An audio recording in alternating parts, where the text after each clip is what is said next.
या बातमीचे प्रायोजक आहेत हॉटेल बडे पीर। आता मटन व चिकन बिर्याणी फक्त 60 रुपयात। आमचा पत्ता लक्ष्मी मार्केट विजापूर वेस्ट आणि दुसरी शाखा मुस्लिम बादशाहपेठ सोलापूर।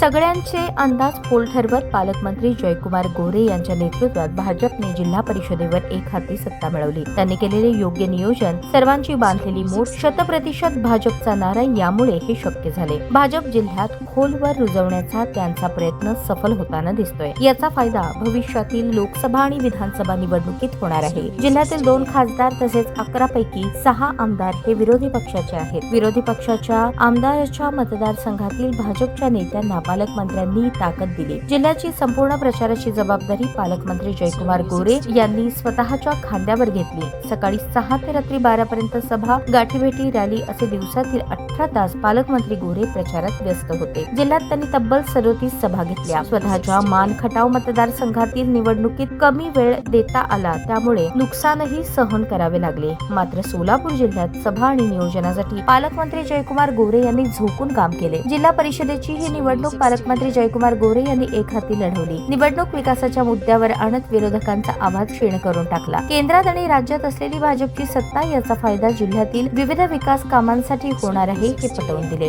जिल्ह्याचा विकास करायचा असेल तर झेडपीवर भाजपची सत्ता महत्त्वाची असल्याचे सांगत विकासाच्या मुद्द्यावर विरोधकांना घेरले। सोलापूर जिल्ह्याच्या इतिहासात प्रथमच भाजपची एक हाती सत्ता आली। 68 पैकी 59 जागा लढवून 38 जागा भाजपने जिंकल्या। सोमवारी आलेल्या निकालावरून पालकमंत्री गोरे यांचा दबदबा वाढल्याचे दिसून येते। नगरपालिका निवडणुकीत पालकमंत्री जयकुमार गोरे यांच्या नेतृत्वात सर्वात जास्त 131 नगरसेवक जिल्ह्यात निवडून आले। 4 नगरपालिकांमध्ये भाजपचा नगराध्यक्ष झाला। त्यानंतर महापालिका निवडणुकीत पालकमंत्री गोरे यांच्या नेतृत्वाखाली भाजपने सोलापूर महानगरपालिकेच्या 102 पैकी तब्बल 87 नगरसेवक निवडून आणले। या दोन्ही दणदणीत विजयानंतर पालकमंत्री गोरे यांच्या नेतृत्वात जिल्हा परिषदेत 68 पैकी 38 सदस्य निवडून आले। 11 पैकी तब्बल 8 पंचायत समिती भाजपच्या ताब्यात आल्या। जिल्ह्याच्या इतिहासात प्रथमच झेडपीत भाजपचा अध्यक्ष होणार।